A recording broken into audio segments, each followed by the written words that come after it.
Welcome to the Real Estate Espresso Podcast, your morning shot of what's new in the world of real estate investing. I'm your host, Victor Menasce. On today's show, we're talking about one of the most overlooked line items in a property budget.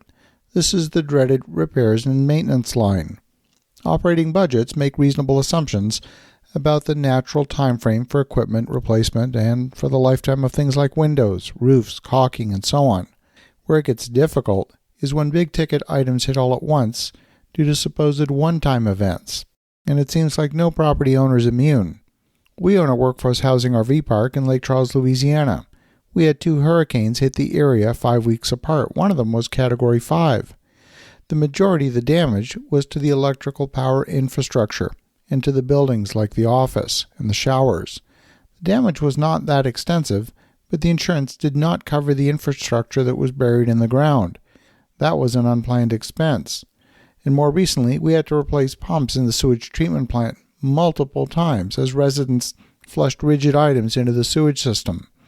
Each pump averages about $5,000 to replace, and they're supposed to last many, many years.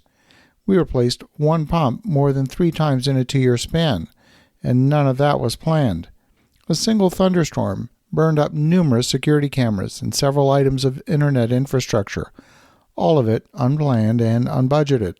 Property owners rarely budget for theft. What happens when a $500 gas-powered pressure washer gets stolen? It's not worth filing an insurance claim, and there's no operating budget to replace the stolen item. Even some of the most experienced property owners have been caught up in this line item. The Wall Street Journal reported last week that Blackstone Group owns 11 buildings in New York City that are mostly older buildings. But even New York apartment buildings can be difficult to make profitable if maintenance and improvement costs run too high. Multifamily owners in New York and elsewhere have reported higher operating costs in recent years, including construction costs, higher labor costs, and higher insurance costs. Blackstone's expenses related to managing the 11 properties, including repairs and maintenance, have far exceeded their cost expectations when the company took out a loan on the properties in 2019. That's according to the Wall Street Journal article. To make matters worse, they were financed with floating rate debt, and the company had to move the portfolio to the special servicing arm of the lender. Rents in New York City have been really strong and continue to be really strong. Even an industry expert like Blackstone is not immune from managing unexpected costs. Our team owns a number of apartment buildings in Philadelphia that we built as new construction. One building in particular experienced repeated vandalism for the same window.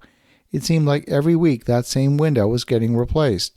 Each time the broken glass was not worth the insurance claim, and each time the tenant was inconvenienced and the sanctity of their home was violated.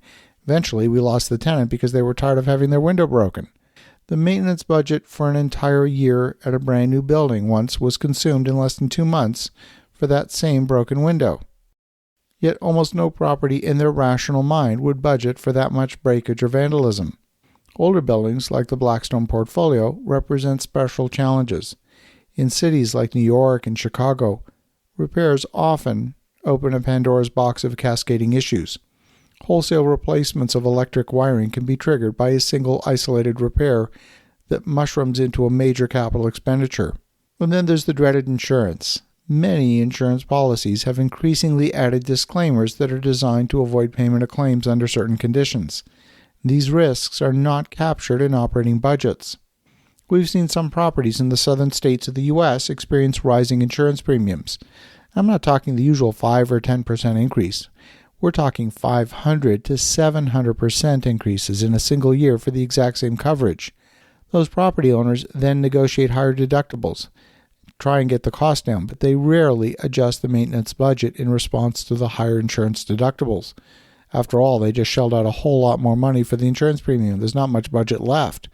The past couple of years have experienced strong rent growth, which in many cases wallpapered over some of those rising costs. I know of several property owners in Texas who have experienced massive increases in insurance, but you can't eliminate your insurance policy without putting yourself in default with the lender on the property. Insurance is an absolute requirement, and yet the insurance company is under no obligation to provide coverage.